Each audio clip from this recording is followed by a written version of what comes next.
이제 지난 시간에 우리가 이제 제가 뭘 강의한다고 그랬죠? 복음서. 네, 이 복음서에 대한 부분들을 강의를 하고 있는데 지난 시간에 우리가 그 여러 이야기들을 나눴어요. 아브라함의 은혜 가운데 특별계시가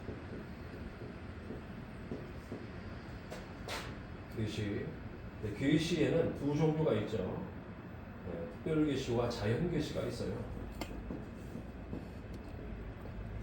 특별계시는 이제 아브라함부터 시작해가지고 아브라함부터 시작해서 이제 계시록까지를 우리가 특별계시의 내용으로 보는 거고, 자연계시는 이제 창조부터 시작해서 노아 홍수까지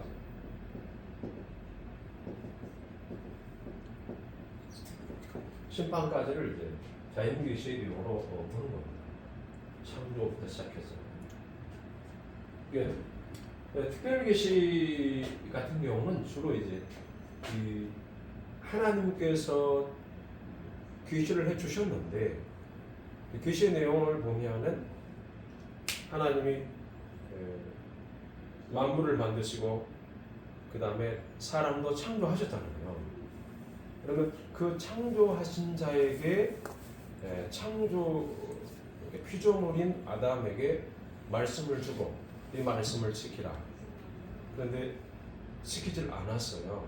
지키지를 않게 되니까 타락이 오게 된 거고, 그 타락으로 인해서 결국은 인류가 심판을 받게 되는 물심판의 개념이다. 물로 심판을 받는다. 노아 홍수. 그래서 이 물심판을 그때 받았지만 베드로는 예수님을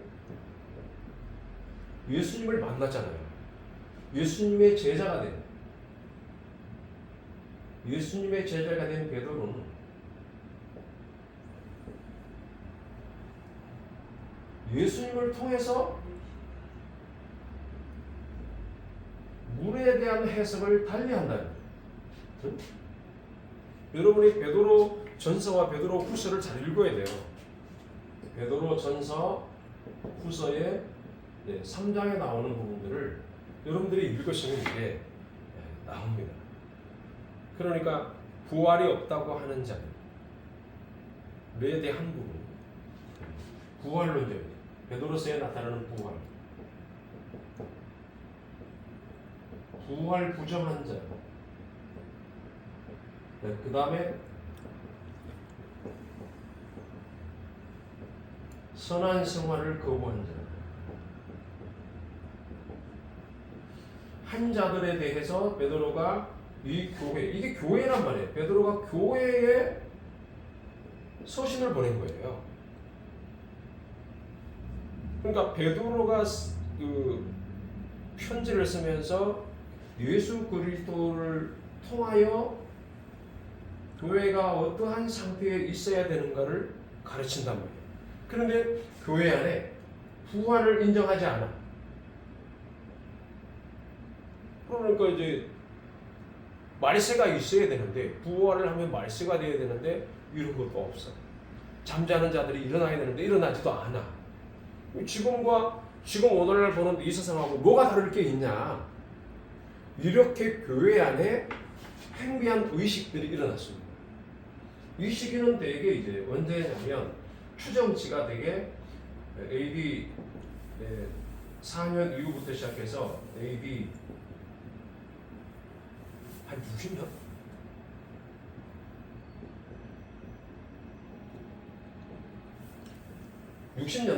60년대라고 그러는 게 나을까?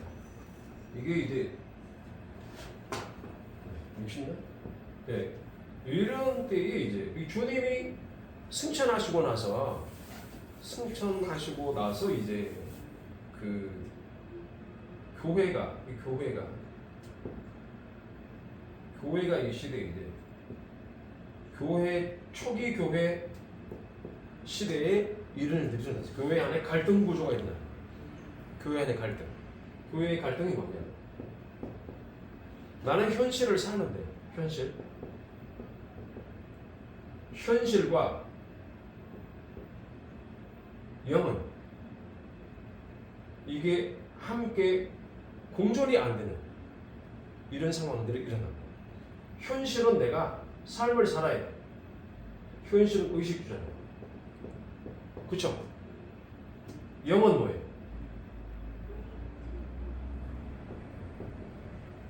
진리, 천국, 부활, 심판, 뭐 등등 이런 부분들이 말씀대로 일어나야 되는데 현실에서 내가 볼 때는 일어나지 않더라. 그래서 이런 갈등 구조가 교회 안에 팽배해 있었다. 그러니까 베드로가 이제 무슨 이야기를 하냐면 베드로의 사고는 예수님을 통해서 당시의 노아 시대를 조명. 예수님을 통해서 노아 시대를 딱 보니까 노아 시대에는 뿐만 아니고 노아 시대만 있었을까요? 그게 아니라 노아 시대도 있었고 노아 시대, 아브라함 시대, 이거는 교회를 교회. 노아의 교회나 아브라함의 교회 때도 똑같이 이런 부분들이 죄가 들어와 있더라. 이 죄가 이 교회 안으로 타고 들어왔더라. 이게 베드로 이제 전서 후서에서 3장에서 하는 이야기들입니다. 그러면 베드로 전서 3장에서 전도서 3장에서 사도 바울이 갖고 있는 사고가 뭐냐면 베드로의 사고는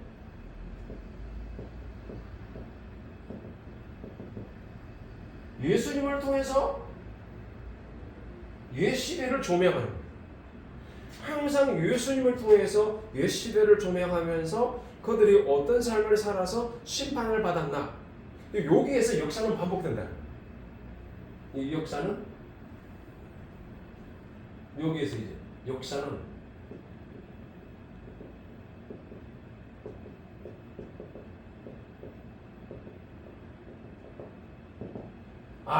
노아 시대 때에 죄 짓고 사는 거나 아브라함 시대 때 죄를 짓고 사는 거나 아브라함 시대 때 뭐예요? 소돔과 고모라.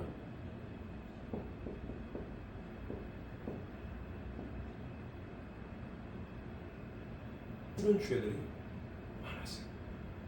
그러니까 베드로의 성경적 사고는 뭐냐 하면 역사는 지금도 반복되고 있다. 죄 짓고 하나님 앞에 두들겨 맞아 심판받고 다시 정신 차리고 또다시 시간이 지나서 죄 짓고, 그래서 마치 베드로는 구약 시대의 사사기의 역사 반복하고 같다는 사실을 확인해요. 이게 죄를 지어요. 사사기에서 죄를 짓고 하나님의 심판이 있어요. 벌은 이제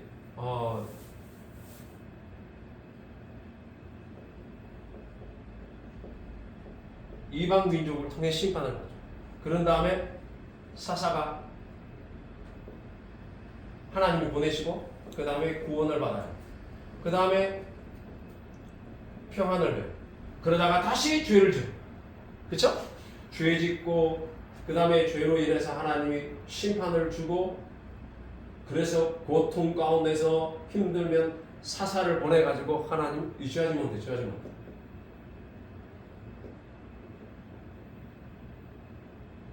판사죠, 판사. 구원을 해서 평안을 주면 다시 죄고, 이게 사이클. 이 상황들이 계속해서 반복되고 있어요. 지금도 마찬가지입니다. 지금도 이 시대가 그래요. 계속 반복돼요. 그러면 다시 우리가 성경으로 돌아와서 베드로가 이제 바라봤던 그 교회 안에 있는 이런 갈등 구조, 문제점들, 이거 뭐 때문에 오느냐? 현실의 진리보다는 영계, 영적 세계, 그러니까 영이 추구하는 진리, 천국, 부활은 생명이니까요. 심판, 이런 부분들에 대한 영적인 의미들을 이거를 무시하고 현실 쪽에서 집중합니다. 뭐 현실을 살아보니까 뭐 심판은 그냥 뭐 오히려 예수 안 믿는 사람들이 너무 잘 되고 잘 먹고 잘 살았는데 예수 믿는 사람은 왜 현실적으로 이렇게 어렵게 살아야 돼? 하는 그런 문제점들이 계속해서 일어났던 거예요.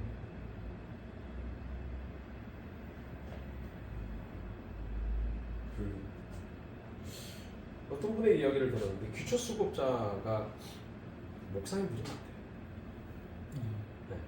귀초수급자 생활이 어려우니까 우리 어머니가 하시는 말씀은, 우리 어머니가 이제 도움을 받으려고 관공서에 갔어요.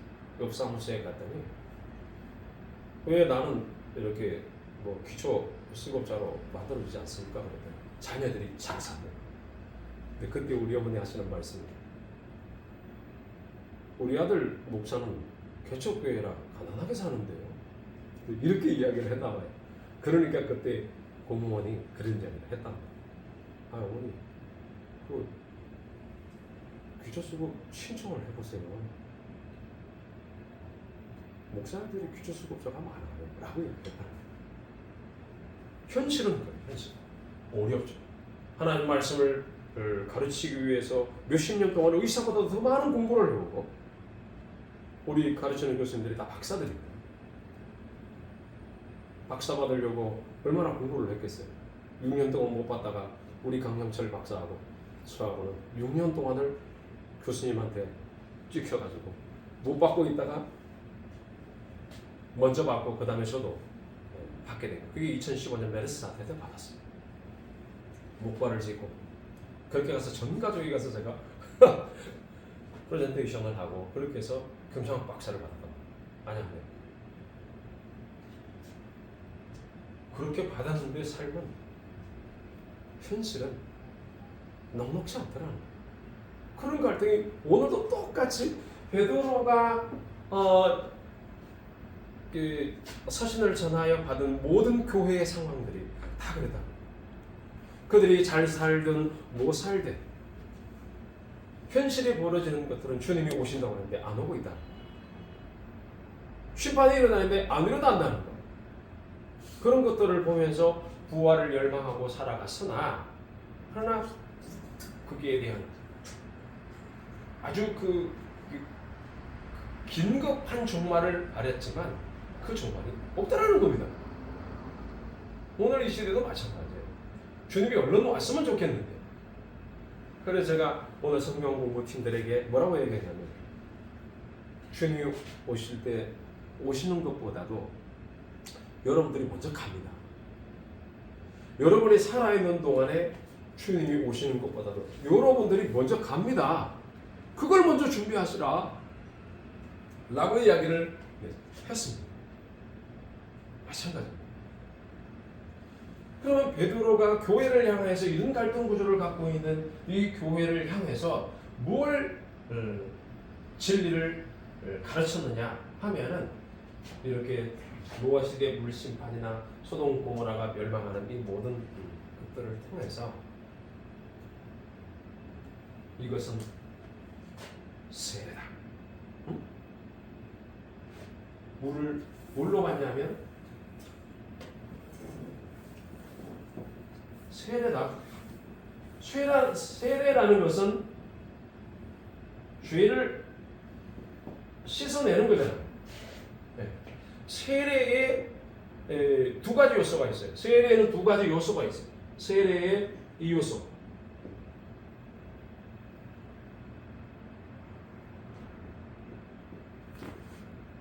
외적 요소로서는 표시예요. 사인입니다. 그 다음에 내적 요소로는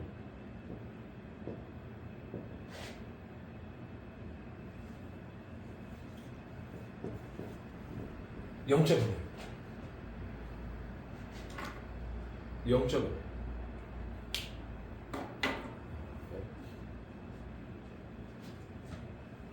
잠시만요.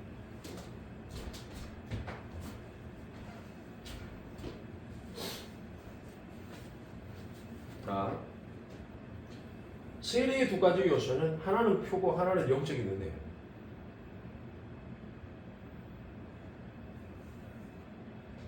그래서 그 물심판의 의미가 노아의 교회, 그 노아 교회가 구원을 받은 이 사건들을 갖고 뭘로 죄 씻음으로 이해를 한다. 그럼 물은 세례다.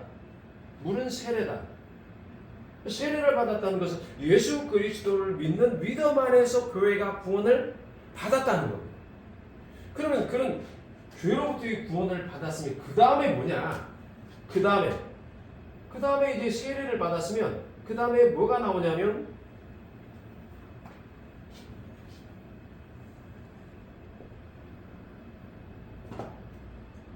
세례를 받고 그 다음에 나오는 거예요.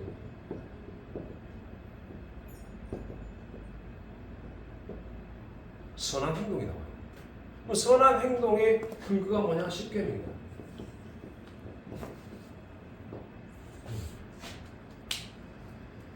우리가 베드로 전서도 한번 가볼게요. 베드로 전서.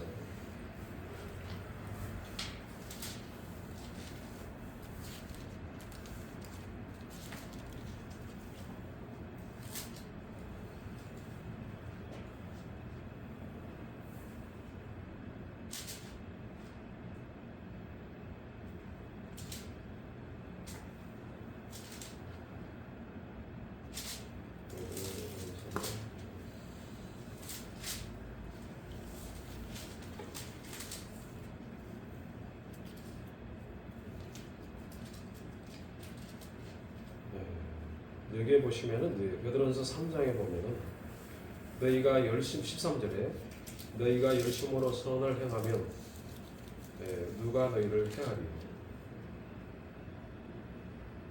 15절에 너희 마음에 그리스도를 주로 삼아 거룩하게 하고 소망에 관해서 묻는 자들에게는 항상 준비해라. 온유와 두려움으로 해라. 그리고 선한 양심을 가지라. 그리스도 안에 있는 너희의 선행을 욕하는 자들로 그 비방하는 일에 부끄러움을 당하게 하려 합니다. 자, 여기 보십시오. 20절에 21절 읽어봐. 시작. 너는 예수 그리스도께서 부활하심으로 말미암아 이제 너희를 구원하는 편이 곧 세례라. 이는 육체의 더러운 것을 제하여 버림이 아니오 하나님을 향한 선한 양심의 각오니라. 그렇죠.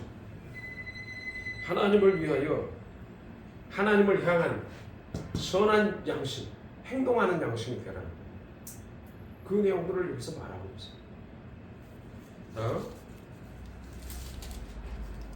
그는 하늘에 오르사 22절에 하나님 우편에 계시니 천사들과 권세들도 능력들도 그에게 복종한다.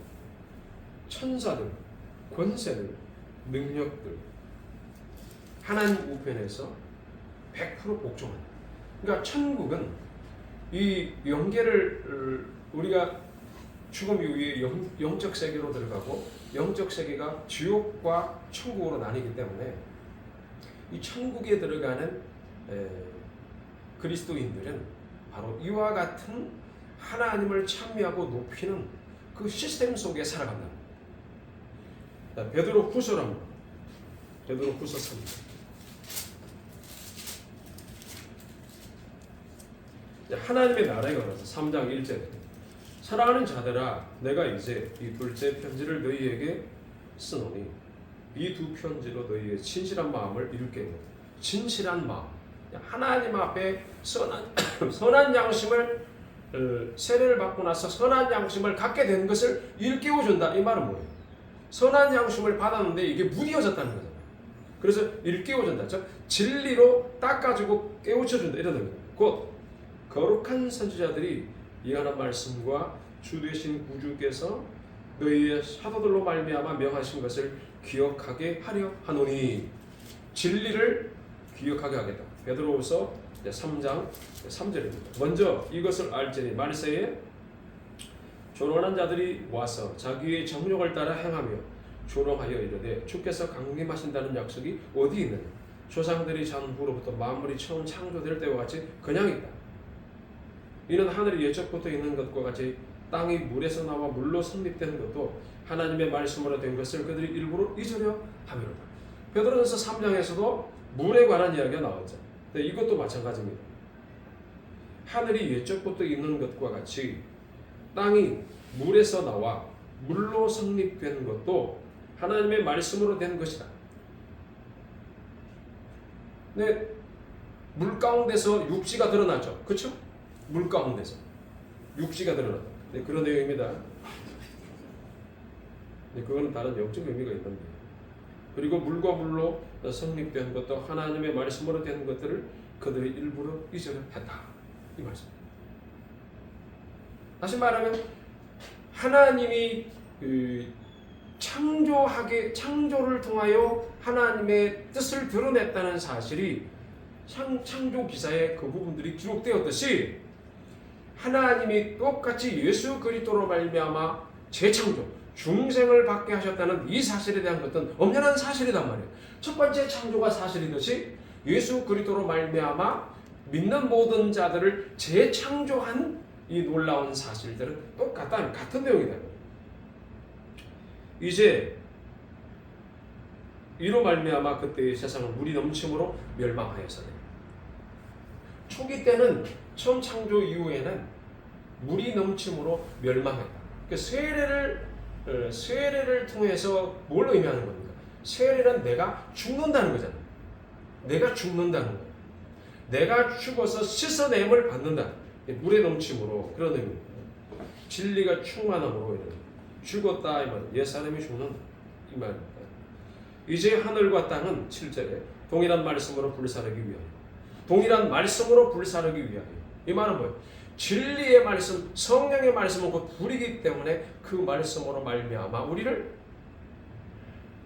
회복해서 선한 행동을 살 수 있도록, 즉 십계명을 지키는 삶을 살 수 있도록 이끌어가게 하시겠다는 거예요. 그런 내용이 여기에 나옵니다.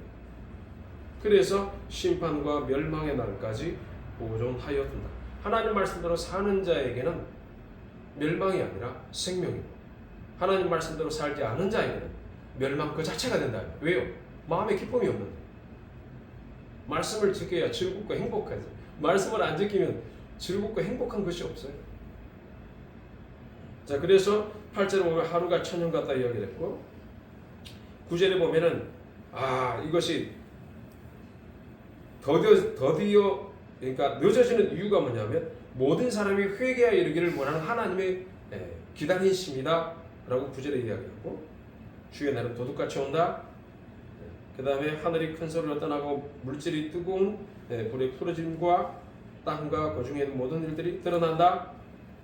그렇게 쭉 설명을 하면서 하나님의 날이 어떻게 일어날 것인가를 여기에 말하고 있습니다. 자, 그래서 이 말씀이 있기 전에 2절에 보시면 2장에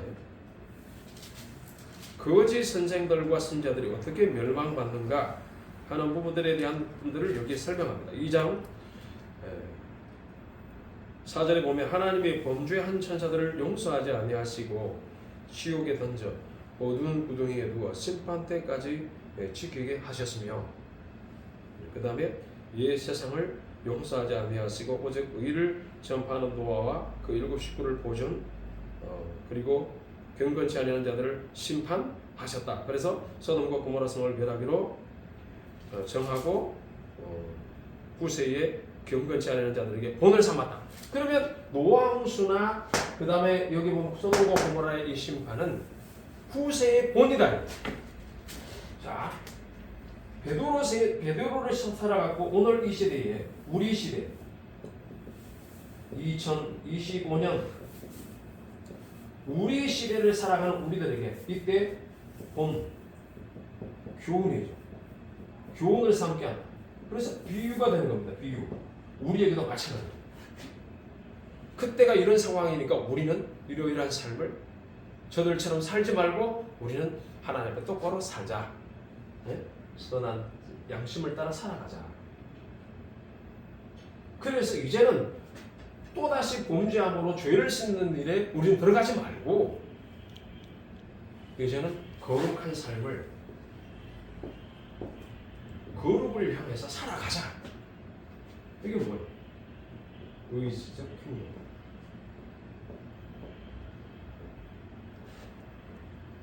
이거. 그러니까 이런 말씀들을 여러분들이 이제 알고 계속해서 복음서를 그와 같이 이해를 해야 됩니다. 오늘 여기까지 하겠습니다. 재밌습니다.